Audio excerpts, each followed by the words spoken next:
Assalamualaikum warahmatullahi wabarakatuh. Selamat pagi, sahabat Terasi. Hari ini saya berada di SD Milangastri 1.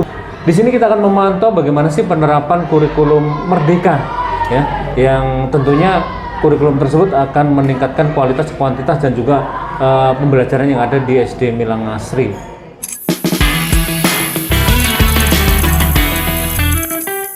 Selamat siang, Bun. Selamat siang, Mas Koco. Ya. Ya, kita akan bertanya kepada Bu Yuni, Ya. Bu Yuni terkait bagaimana sih penerapan kurikulum Merdeka yang ada di SD Milangastri 01. Ini kalau penerapan sendiri seperti apa, Bun, di SD Milangastri 01? Sebelumnya kami sampaikan bahwa penerapan kurikulum Merdeka sendiri itu dimulai sejak tahun 2022-2023. Ini tahun kedua. Dan alhamdulillah SDN Milangastri 1 itu sudah 2 tahun menerapkan kurikulum Merdeka. Di mana kurikulum Merdeka ini memang pemerintah itu memberikan keleluasaan yang luar biasa ya pada lembaga. Jadi lembaga itu diberikan kemerdekaan bagaimana mengelola manajemen sekolah sesuai dengan kondisi sekolah. Jadi tidak ada semacam keterpaksaan dari instruksi dari pusat, katakanlah tidak. Jadi kita lebih leluasa apa sih maunya dari lembaga kita, kemudian apa sih potensi yang ada di lembaga kita, apa sih yang menjadi tujuan dari lembaga kita jadikan satu, kita tuangkan di dalam kurikulum Merdeka. Jadi kurikulum Merdeka itu secara langsung memberikan ruang yang lebih luas kepada lembaga kami. Ada lebih menyesuaikan sebetulnya. Iya. Apalagi sekarang di kurikulum Merdeka itu pemerintah menekankan pada pembelajaran yang berpusat pada siswa. Jadi semua yang kita lakukan itu orientasinya pada siswa. Jadi kita lebih ke melayani apa yang menjadi kebutuhan siswa. Itu, Mas Koco. Kalau penerapan di SD Milangastri sendiri penekanannya kemana?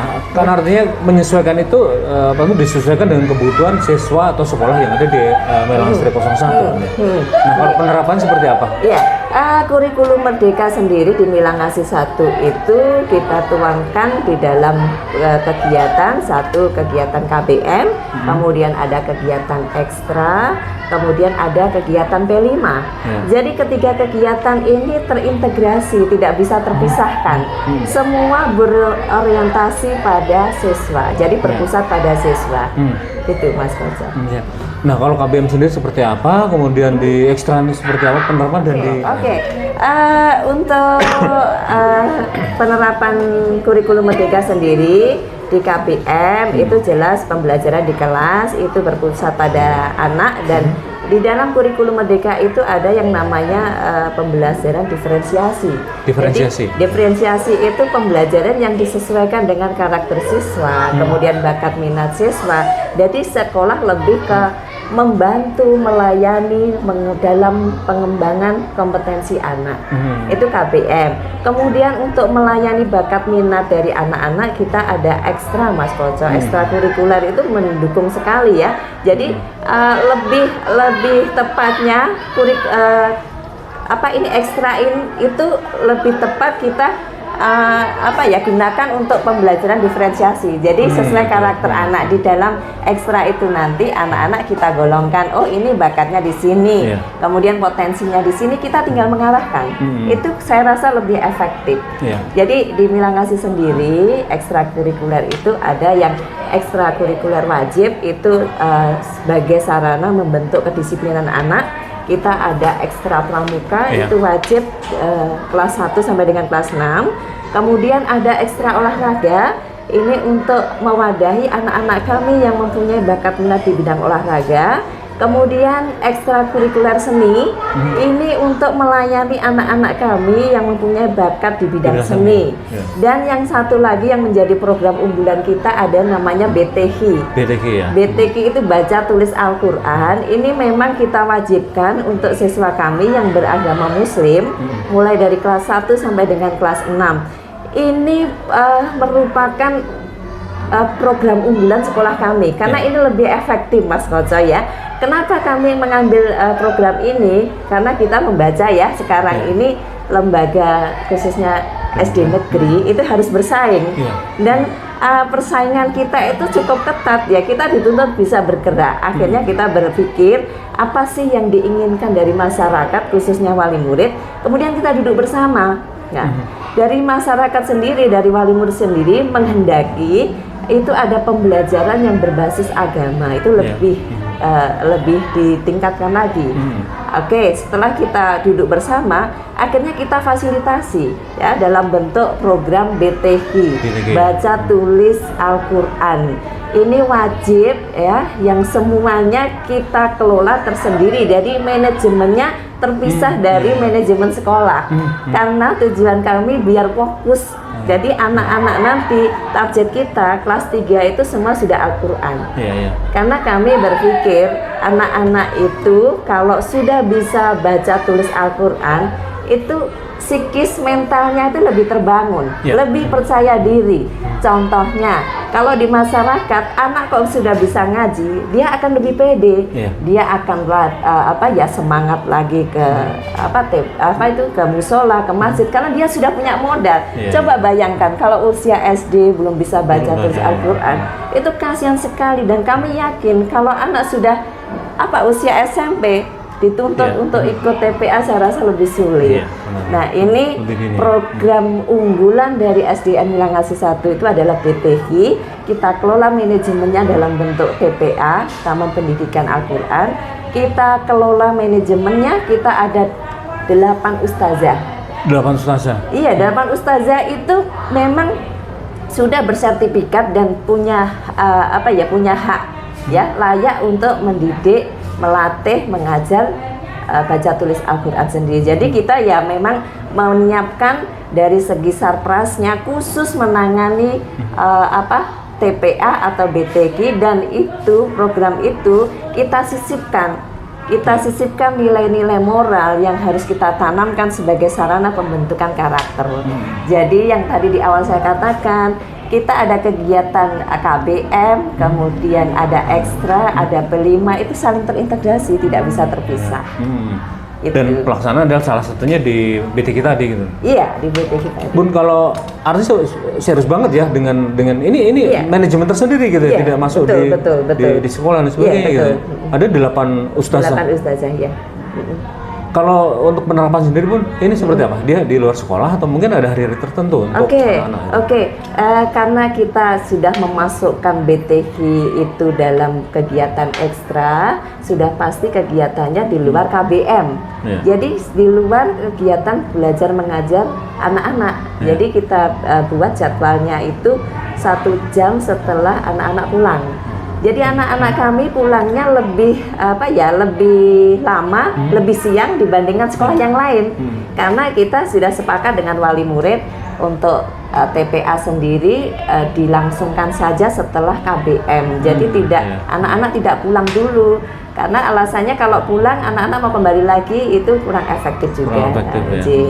Jadi itu Mas Koco, ini untuk BTQ ini sudah berjalan 1 tahun dan saya sudah melihat perkembangan yang luar biasa, utamanya dari karakter anak. Jadi anak-anak kita selama 1 tahun setelah kegiatan BTQ ini lebih berkarakter lagi, kemudian lebih berakhlak lagi, tata kramanya juga kelihatan sekali. Jadi kami memang kita jadikan BTQ atau TPA ini sebagai program unggulan kami, dan ini memang sekarang yang dibutuhkan oleh wali murid. Jadi istilahnya sekolah negeri tapi ya ada plusnya di situ gitu. Bun, kalau terkait semua total muridnya berapa nih? 200 di sini lebih ya? Untuk tahun pelajaran ini 255 siswa.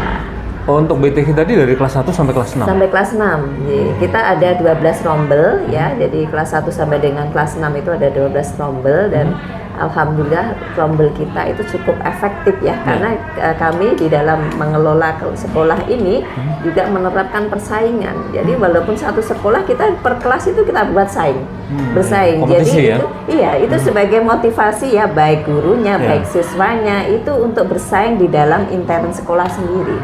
Jadi ini saya melihatnya lebih efektif. Jadi tidak hanya melulu aktivitas rutinitas saja di sekolah. Jadi setiap hari pun ada kompetisinya di dalam sekolah itu sendiri, Mas. Pun kalau penerapan sendiri di dalam apa BTK itu apa? Dia ngaji, kemudian apa sih isinya? Mungkin ada dakwah atau mungkin ada apa sih sebenarnya? Oke, di dalam BTK itu kita memang menitik beratkan pada baca tulis Al-Quran ya. Akan tetapi di dalam kegiatan, dalam pelaksanaannya itu sekolah menitipkan menitipkan pesan-pesan moral kepada anak ya, dari hal sederhana saja. Bagaimana cara berperilaku baik ya dalam ukuran standar siswa itu yang baik, bagaimana ini terintegrasi dengan pendidikan P5 Mas Koco. Jadi ya, yang dari awal saya katakan ini loh, ketiga kegiatan tidak bisa terpisahkan, itu ya semacam ini. Jadi di dalam kegiatan ekstra itu sudah muncul, oh ini P5-nya kelihatan sekali. Dan kegiatannya selain baca tulis Al-Quran, kemudian anak-anak kita ajak untuk mempunyai rasa empati yang tinggi kepada sesama teman, kepada orang lain. Kita tuangkan dalam bentuk kegiatan-kegiatan sosial. Jadi di BTK sendiri tidak melulu hanya baca tulis Al-Quran, tidak. Karena di situ nanti ada pengembangan, karena setiap saat ini perjalanan dari BTK sendiri selalu kita pantau, kita kita evaluasi, kemudian kita menentukan tindak lanjutnya, dan ini harapannya setiap saat selalu berkembang. Jadi yang jelas BTK ini ya sesuatu yang beda, tapi bagus banget. Dan saya sudah membuktikan itu. Beda bagus banget. Iya, beda bagus banget, karena ya itu pembedanya dengan lembaga lain mungkin ya itu. Jadi masyarakat menilainya lembaga kami mempunyai nilai plusnya di situ. Jadi masyarakat lebih percaya ya dengan menyekolahkan putra-putrinya di SD. Dengan adanya BTK ini artinya bisa dijamin anak lulus SD di sini sudah khatam Al-Quran? Insya Allah. Karena kita punya target Mas Koco ya. Target kita kelas 3 itu sudah Al-Quran ya. Jadi selama kita ada namanya level ya, setiap kelas itu anak kita golongkan sesuai dengan kemampuannya, dan ada levelnya. Dan setiap periode tertentu level ini ada ujian ya, dan nanti bisa sebagai acuan anak ini lanjut ke level yang lebih tinggi atau harus mengulang. Jadi tidak hanya sekedar mengejar target itu, tidak.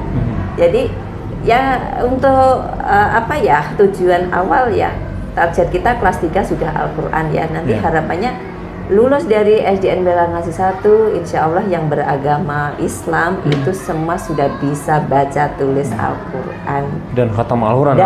Al-Quran. Bun, kalau selama penerapan BTK ini, nah mungkin prestasi apa sih yang mungkin sudah diraih oleh siswa?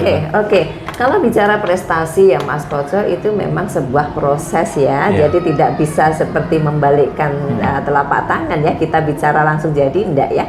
Yang penting kita di dalam setiap perjalanan itu kita berusaha berproses. Ini untuk BTK sendiri kan sudah 1 tahun. Ini yang penting saya melihat hasilnya ya. Kalau untuk ukuran prestasi itu mungkin beda ya.